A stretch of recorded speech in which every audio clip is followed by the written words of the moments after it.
Hello everyone, and I welcome you all to our YouTube channel that is Earnest Scholars. So आज हम एक नई series चालू करने वाले हैं। जैसा कि आप सभी को पता है कि आप सभी के बोर्ड्स एग्ज़ाम 4 मई से शुरू होने वाले हैं। तो उसमें से एक इम्पॉर्टेंट सब्जेक्ट होता है हिंदी, जिसमें हम लोग इतना ध्यान नहीं देते हैं।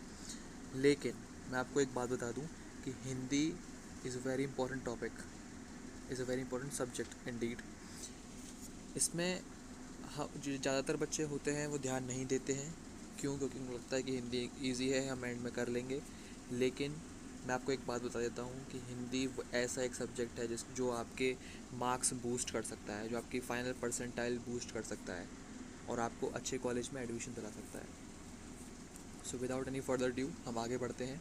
मैं आपको एक चीज़ क्लियर कर देना चाहता हूँ कि जैसे ही आपको पता है कि आपके एग्ज़ाम्स में अब 1 महीना भी नहीं बचा है, तो मैंने ये स्पेशली एक सीरीज़ तैयार की आपके लिए, जिसमें हम लोग सिर्फ़ और सिर्फ इम्पॉर्टेंट क्वेश्चंस पढ़ेंगे जो प्रीवियस ईयर पेपर्स में आ चुके हैं या फिर जिनके आने वाले बोर्ड एग्ज़ाम में चांसेस ज़्यादा हैं। तो आज हमारा पहला टॉपिक है चैप्टर 1 ऑब्वियसली। इसका नाम है आरोह भाग 2 class 12th NCERT Hindi, chapter number 1। So without any further due let's get started. तो अब हम स्टार्ट करते हैं हमारा पहला स्टेंजा या पहला पैराग्राफ कह सकते हैं इसको हम, जो कि है, मैं जग जीवन का मार लिए फिरता हूँ, फिर भी जीवन में प्यार लिए फिरता हूँ। कर दिया किसी ने प्रकृति जिनको छूकर मैं सांसों के तो तार लिए फिरता हूँ। मैं स्नेह सुरा का पान किया करता हूँ, मैं कभी न जग का ध्यान किया करता हूँ। जग पूछ रहा उनको जो जग की गाते, मैं अपने मन का गान किया करता हूँ। तो जैसा कि आपने देखा कि ये हमारा पहला स्टैंजा था। तो आइए देखते हैं इसका भावार्थ क्या है, इसका मतलब क्या है। बच्चन जी कहते हैं कि मैं संसार में जीवन का भार उठाकर घूमता रहता हूँ, इसके बावजूद मेरा जीवन प्यार से भरा हुआ है। जीवन की समस्याओं के बावजूद कवि के जीवन में प्यार है। उसका जीवन सितार की तरह है, जिसे किसी ने छूकर झंकृत कर दिया है। फलस्वरूप उसका जीवन संगीत से भर उठा है।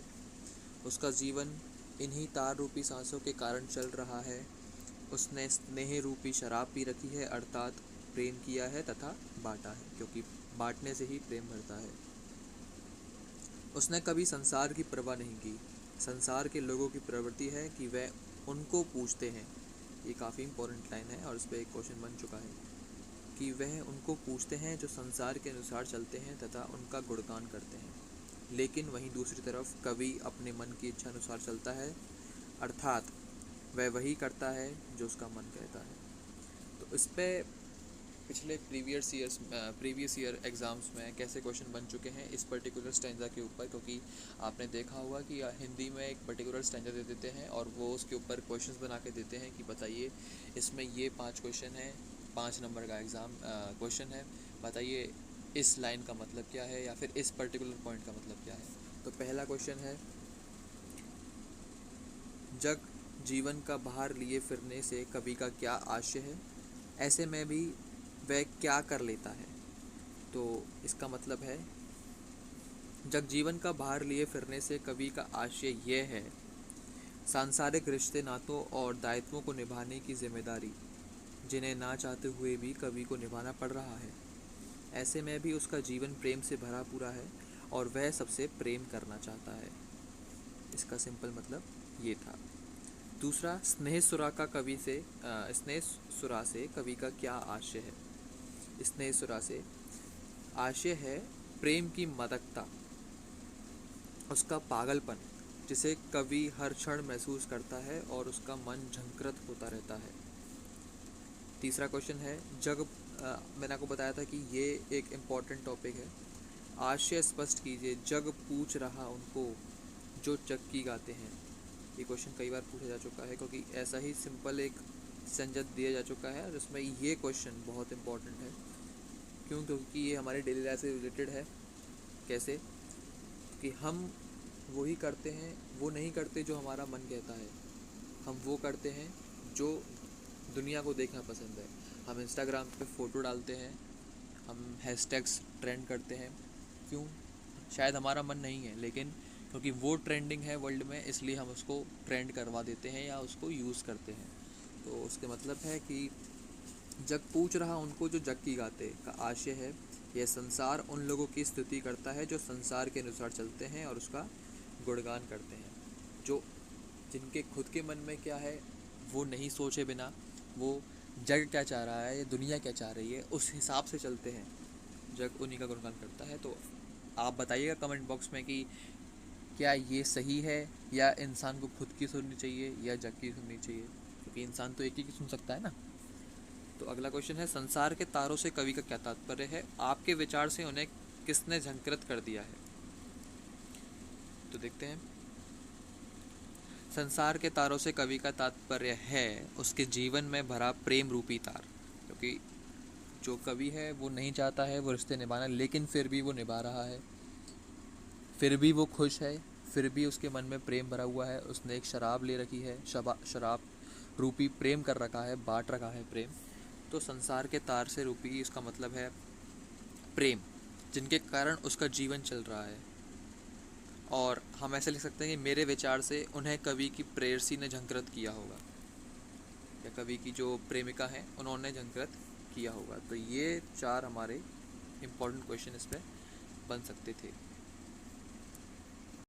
अब दूसरे स्टैंजा पर मूव करते हैं, जिसमें बोल रहा है कवि, मैं निज उर के उधार लिए फिरता हूँ, मैं निज उर के उपहार लिए फिरता हूँ, है ये अपूर्ण संसार ना मुझको भाता, मैं सपनों का संसार लिए फिरता हूँ। मैं जला हृदय में अग्नि दहा करता हूँ, सुख दुख दोनों में मग्न रहा करता हूँ। जग भाव सागर तरने की नाव बनाए, मैं भव मौजों का मस्त बहा करता हूँ। तो देखते हैं इससे कवि का क्या आशय है। कवि अपने मन की भावनाओं को दुनिया के सामने कहने की कोशिश करता है। उसे खुशी के जो उपहार मिले हैं उन्हें वह साथ लिए फिरता है। उसे यह संसार अधूरा लगता है, इस कारण यह उसे पसंद नहीं। वह अपनी कल्पना का संसार लिए फिरता है, उसे प्रेम से भरा संसार अच्छा लगता है। क्यों सभी को ये संसार क्यों अधूरा लगता है? क्यों? क्योंकि जैसे हमने पिछले संजय में पढ़ा कि इंसान वह नहीं करता जो उसका मन चाहता है, या फिर वह नहीं करता जो जिससे वो प्रेम करता है, लेकिन वह करता है जो जग को पसंद है। तो इसलिए कवि को ये संसार अधूरा लगता है। वह कहता है कि मैं अपने हृदय में आग जलाकर उसमें जलता हूँ, अर्थात मैं प्रेम की जलन को स्वयं ही सहन करता हूँ, यानी कि मैं जिस चीज़ से प्रेम करता हूँ मैं वो करता हूँ, वह काम करता हूँ। इसलिए वो जो तपन है उस आग की, वो सिर्फ मुझे गर्म करती है या मुझे गर्माहट पहुँचाती है। प्रेम की दीवानगी में मस्त होकर जीवन के जो सुख दुख आते हैं उनमें मस्त रहता हूँ। यह संसार आपदाओं का सागर है, लोग इसे पार करने के लिए कर्म रूपी नाव बनाते हैं, परंतु कवि संसार रूपी सागर की लहरों पर मस्त होकर बहता है, उसे संसार की कोई चिंता नहीं। एक बात यहाँ पर ये हो जाएगी कि यह प्रेम वह नहीं गर्लफ्रेंड बॉयफ्रेंड वाला, यह प्रेम वह है जो आपके कर्मों से आपको प्रेम होता है, आपका जो कर्मा है उससे आपको लगाव होता है, या आप जो खुद को बनते हुए देखना चाहते हैं तो उसके लिए आप कितना डेडिकेटेड हैं, या आपको कितने परसेंट नंबर चाहिए स्पोर्ट्स में, 98, 95, 90%, 85, कुछ भी हो सकता है वो। तो आप उसके लिए कितने कंसिस्टेंट हैं, कितने हार्ड वर्किंग हैं। तो यह भी एक प्रेम है आपका अपने लिए, जग के लिए नहीं। जग अगर आस पड़ोस वाले कह रहे हैं कि नहीं शर्मा जी के लड़के के तो 95% आए, आपके भी आने चाहिए, 96 आने चाहिए, तो यह है वो प्रेम नहीं है, यह आप दबाव में आके कर रहे हैं। आई होप ये आपको क्लियर हुआ होगा। तो देखते हैं इस पे क्वेश्चन कैसे बनते हैं। कवि के हृदय में कौन सी अग्नि जल रही है, वह व्यक्ति क्या है? तो देखते हैं कौन सी। मैंने आपको बताया था कवि के हृदय में एक विशेष आग, प्रेम अग्नि जल रही है, वह प्रेम की वियोगावस्था में होने के कारण व्यथित है। क्यों? क्योंकि जो जो वो प्रेम है वो सिर्फ अकेले वही कर रहे हैं, और उसकी तपन या उसकी गर्माहट सिर्फ और सिर्फ कवि को ही महसूस हो रही है। निज उर के उधार व उपहार से कवि का क्या तात्पर्य है? इस पे एक स्टार लगा लीजिए, ये क्वेश्चन बहुत इंपॉर्टेंट है। मेरे ख्याल से 2016 या फिर 17 when I was in 12th standard शायद, या उससे अगले साल ये क्वेश्चन पूछा गया था। देखते हैं इसका आंसर क्या है। निज उर के उद्धार का अर्थ यह है कि कवि अपने हृदय की भावनाओं को व्यक्त कर रहा है। निज उर के उपहार से तात्पर्य कवि की खुशियों से है जिसे वह संसार में बांटना चाहता है। आई होप ये आपको क्लियर हुआ होगा। अगले क्वेश्चन पे चलते हैं। कवि को संसार अच्छा क्यों नहीं लगता? ये मैंने आपको बताया था। कवि को संसार इसलिए अच्छा नहीं लगता क्योंकि वह दृष्टिकोण के अनुसार संसार अधूरा है, उसमें प्रेम नहीं है, यह बनावटी व झूठा है। शायद मैंने आपको थोड़ी देर पहले यही बात बताई थी कि कवि को यह संसार इसलिए नहीं पसंद क्योंकि इसमें दिखावा है। क्यों? कैसा दिखावा, कैसा छलावा? क्योंकि जैसा दुनिया चाह रही है वैसा सब लोग करना चाह रहे हैं, लेकिन जैसा खुद एक इंसान के अंदर से आवाज़ आती है कि तुझे ये करना है, वो नहीं करते। तो कवि का जो दृष्टिकोण है, कवि का जो परसेप्शन है या पॉइंट ऑफ व्यू है, उसके हिसाब से संसार अधूरा है। आई होप आपको ये क्वेश्चन क्लियर हुआ होगा। पिछले क्वेश्चन में, लास्ट क्वेश्चन में चलते हैं। संसार में कष्टों को सहकर भी खुशी का माहौल कैसे बनाया जा सकता है? ये एक नॉर्मल क्वेश्चन है जो आप शायद अपने डे टू डे लाइफ में भी यूज़ कर सकते हैं। संसार में रहते हुए हमें ये ध्यान रखना चाहिए कि कष्टी को सहना पड़ेगा, इसलिए मनुष्य को हंसते हुए जीना चाहिए। यानी कि कष्ट तो आएंगे, कष्टों का आना जाना तो लगा रहेगा, लेकिन आपको उनको सहना पड़ेगा, दर्द में भी मुस्कुराना पड़ेगा। तो यही है जिससे जो कष्टों के बावजूद भी जो संसार है उसमें हंसी खुशी बनी रहेगी। आइए नेक्स्ट स्टैंजा पे चलते हैं। आई होप आपको अभी तक के 2 पैराग्राफ्स क्लियर हुए होंगे। नेक्स्ट मूव करते हैं थर्ड पर, जो कि है मैं यौवन का उन्माद लिए फिरता हूँ। मैं यौवन का उन्माद लिए फिरता हूँ, उन्मादा मैं अवसाद लिए फिरता हूँ। जो मुझको बाहर हंसा रुलाती भीतर, मैं हाय किसी की याद लिए फिरता हूँ। कर यतन मिटे सब सत्य किसी ने जाना, नादान वही है हाथ जहाँ पर दाना। फिर मोड़ना क्या जग जो इस पर भी सीखे, मैं सीख रहा हूँ सीखा ज्ञान बुलाना। ये एक one of the most important paragraph है इस पूरी की पूरी पोयम का। तो देखते हैं इसका भावार्थ क्या है। कवि कहता है कि उसके मन पर जवानी का पागलपन सवार है, वह उसकी मस्ती में घूमता रहता है। इसे दीवानेपन का कारण उसे अनेक दुख भी मिले, पागलपन के साथ साथ दुख भी मिले, वह इन दुखों को उठाए हुए घूमता है। कवि को जब किसी प्रिय की याद आ जाती है तो उसे बाहर से हंसी आ जाती है, परंतु उसका मन रो देता है, यानी कि दिखावटी हंसी हंसता है। आने पर कवि का मन व्याकुल हो जाता है। कवि कहता है कि इस संसार में लोगों ने जीवन सत्य को जानने की कोशिश की, परंतु कोई भी सत्य नहीं जान पाया। इस कारण हर व्यक्ति नादानी करता दिखाई देता है।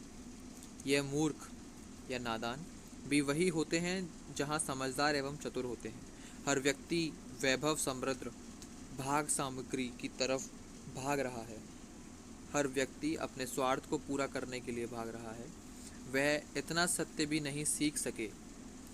कवि कहता है कि मैं सीखे हुए ज्ञान को भूलकर नई बातें सीख रहा हूँ, अर्थात सांसारिक ज्ञान की बातों को भुलाकर मैं अपने मन को या मन के कहे अनुसार चलना सीख रहा हूँ। तो इस पे जो मेन क्वेश्चन बनते हैं वो ये है। पहला क्वेश्चन है यौवन का उन्माद का तात्पर्य बताइए। देखते हैं इसका क्या तात्पर्य है। कवि प्रेम का दीवाना है, मैंने आपको बताया, जैसे हमने एक्सप्लेनेशन पढ़ी कि उस समय कवि के ऊपर जवानी का पागलपन है, यानी कि कवि प्रेम का दीवाना है, उस पर प्रेम का नशा छाया हुआ है, परंतु उसकी प्रिय उसके पास नहीं है, वह निराश भी है। तो ये एक कुछ लड़के या कुछ हमारे दोस्त स्टूडेंट्स अपनी इंस्टाग्राम की बायो में लिख सकते हैं यौवन का उन्माद, यानी कि मैं प्रेम में पागल हूँ लेकिन मेरी प्रेमिका मेरे पास नहीं है। क्या बात है दोस्तों। Instagram reels hashtag. Okay, back to studies. कवि की मनोस्थिति कैसी है, यानी कवि के दिमाग में क्या चल रहा है। कवि संसार के समक्ष हंसता दिखाई देता है, परंतु अंदर से वह रो रहा है क्योंकि उसे अपनी प्रिय की याद आ जाती है। ओ माय गॉड, कवि सैड बॉय। संसार के बारे में कवि का क्या कहना है? कवि संसार के बारे में कहता है कि यहाँ लोग जीवन सत्य जानने के लिए प्रयास कर रहे हैं, परंतु वह कभी सफल नहीं हुए। जीवन का सच आज तक कोई नहीं जान पाया। क्यों? क्योंकि जीवन हमेशा हर पल में बदलता रहता है। किसी के लिए आज यह सक्सेस है तो कल उसके लिए वो एक फेलियर भी हो सकता है। तो जीवन को समझ पाना इतना आसान नहीं है। कवि सीखे ज्ञान को क्यों भूल रहा है? ये one of the most important question है। देखते हैं इसका आंसर क्या है। कवि संसार से सीखे ज्ञान को भूल रहा है क्योंकि उससे जीवन सत्य की प्राप्ति नहीं होती, जिससे वह अपने मन के कहे अनुसार चल सके। कवि ने जितना भी सांसारिक ज्ञान सीखा है अभी तक, तो उससे उसको कुछ सत्य की प्राप्ति नहीं हुई है। जीवन सत्य क्या है, जीवन किस चीज़ के लिए बना है, उसको नहीं पता। लेकिन हाँ, जब तक उसके मन में जो चीज़ है, जब तक वह वो पा लेगा, उस समय उसको एक अटमोस्ट सेटिस्फेक्शन मिल सकता है, हम ये कह सकते हैं। And the life is all about satisfactions. तो आइए मूव करते हैं हम अपने फोर्थ स्टैंडा पे, जो कहता है मैं और जग और कहाँ का नाता, मैं बना बना कितने जग रोज़ मिटाता। जग जिस पृथ्वी पर जोड़ा करता वैभव, मैं प्रति पग से उस पृथ्वी को ठुकराता। मैं निज रोदन में राग लिए फिरता हूँ, शीतल वाणी में आग लिए फिरता हूँ। हो जिस पर भूपों के प्रसाद निछावर, मैं वह खंडहर का भाग लिए फिरता हूँ। तो देखते हैं इसका भावार्थ क्या है। कवि कहता है कि मुझ में और संसार दोनों में कोई संबंध नहीं है। संसार के साथ मेरा टकराव चल रहा है। कवि अपनी कल्पना के अनुसार संसार का निर्माण करता है, फिर उसे मिटा देता है। यह संसार इस धरती पर सुख के साधन एकत्रित करता है, परंतु कवि हर कदम पर धरती को ठुकराया करता है। अर्थात वह जिस संसार में रह रहा है, उसी के प्रतिकूल आचार विचार रखता है। कवि कहता है कि वह अपने रोदन में भी प्रेम लिए फिरता है, उसकी शीतल वाणी में भी आग समाई हुई है। अर्थात उसमें असंतोष झलकता है। असंतोष किस वजह से? क्योंकि वह अपने मन की जो उसकी इच्छा अनुसार चीज़ें हैं वह नहीं कर पा रहा है। तो संतोष यानी कि उस सेटिस्फेक्शन नहीं है उसकी आवाज़ में या उसके दिल में। उसका जीवन प्रेम में निराशा के कारण खंडहर सा है, फिर भी उस पर राजाओं के महल न्यौछावर होते हैं। ऐसे खंडहर का वह एक हिस्सा लिए झूमता है, जिसे महल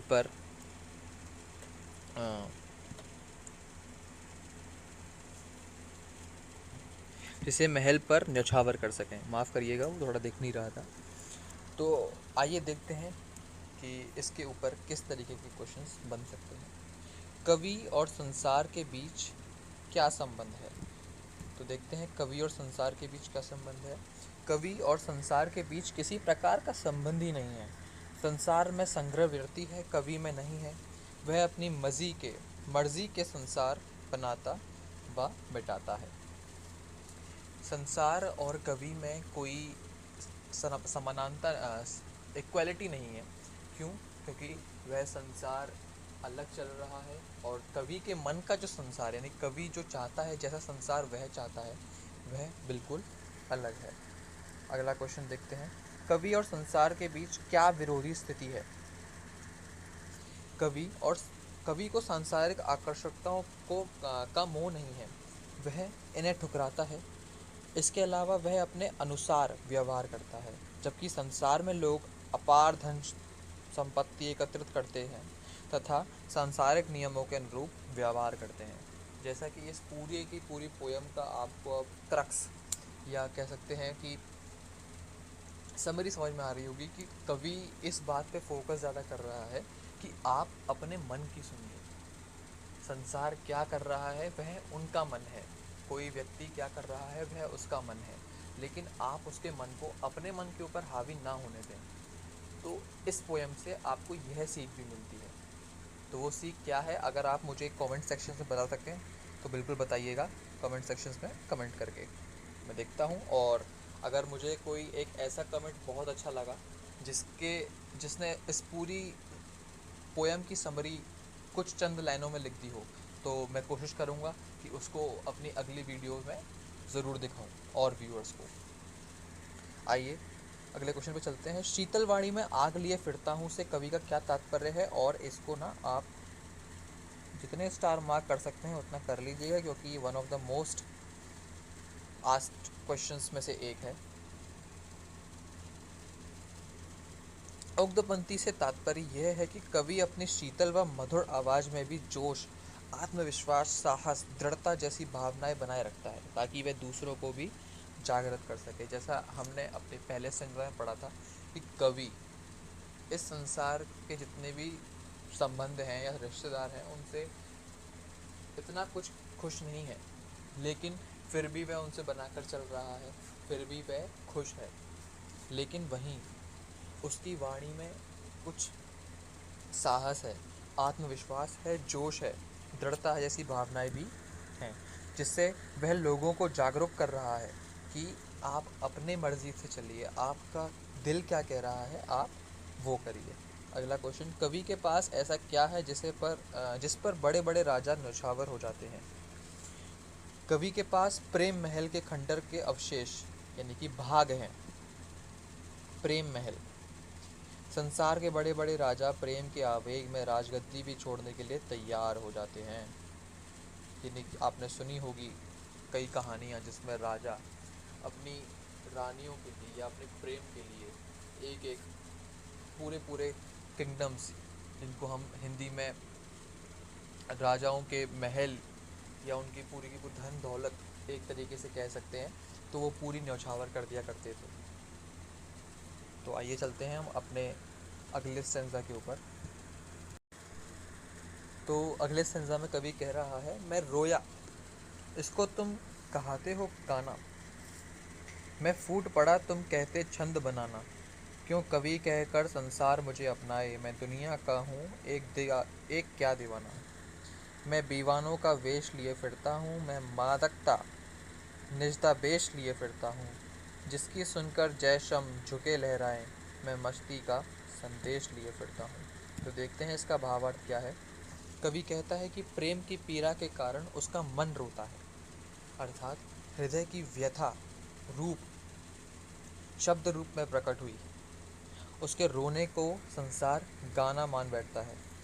यानी कि हम कुछ शायर होते हैं, उनकी शायरी को शेयर करते हैं, लेकिन हम यह भूल जाते हैं कि जो वो लिखते हैं वह उनके मन का दुख है। वह अपने मन का दुख कुछ चंद लाइनों में लिखते हैं। तो वैसा ही यहाँ पर भी कवि कहते हैं कि उसके रोने को संसार गाना मान बैठता है। जब वेदना अधिक हो जाती है तो वह दुख को शब्दों के माध्यम से व्यक्त करता है, जैसे कि आप सब लोग शायरी सुनते होंगे।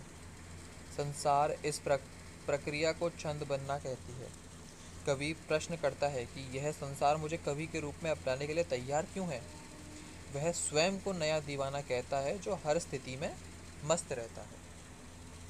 समाज उसे दीवाना क्यों नहीं स्वीकार करता, समाज उसे कवि क्यों कहना चाहता है। वह दीवानों का रूप धारण करके संसार में घूमता रहता है, उसके जीवन में जो मस्ती शेष रह गई है उसे लिए घूमता रहता है। इस मस्ती को सुनकर सारा संसार झूम उठता है।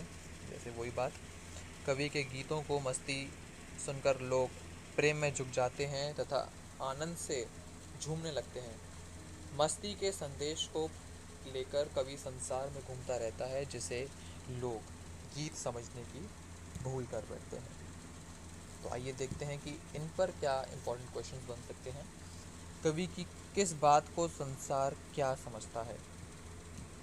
पहला ही लाइन थी जिसमें आपको समझ में आ गया होगा शायद अब तक तो इसका आंसर। कवि कहता है कि वह विरह की पीड़ा यानी कि अपने दिल की अपने प्रेम की पीड़ा के कारण रोने लगता है, तो संसार उसे गाना समझता है। अत्यधिक वेदना जब शब्दों के माध्यम से फूट पड़ती है तो उसे छंद बनना या जो जग है उसे छंद बोलता है। कवि स्वयं को क्या कहना पसंद करता है और क्यों। दीवाना, जैसे मैंने आपको बताया, कवि स्वयं को कवि की बजाय दीवाना कहलवाना पसंद करता है, क्योंकि वह अपनी असलियत जानता है, उसकी कविताओं में दीवानगी है, उसकी कविताओं में अपने प्रेम के लिए दीवानगी है। ठीक है, इसलिए जो कवि है वह चाहता है कि उससे लोग कवि ना समझें लेकिन एक दीवाना समझें। कवि की मनोदशा कैसी है? कवि की मनोदशा दीवानों जैसी है, वह मस्ती में चूर है, उसके गीतों पर दुनिया झूमती है। कवि संसार को क्या संदेश देना चाहता है, संसार पर उसकी क्या प्रक्रिया होती है? Very important question, previous year exam से पूछा गया है। कवि संसार को प्रेम की मस्ती का संदेश देना चाहता है, उसके इस संदेश पर संसार झूमता है, झुकता है तथा आनंद से लहराता है।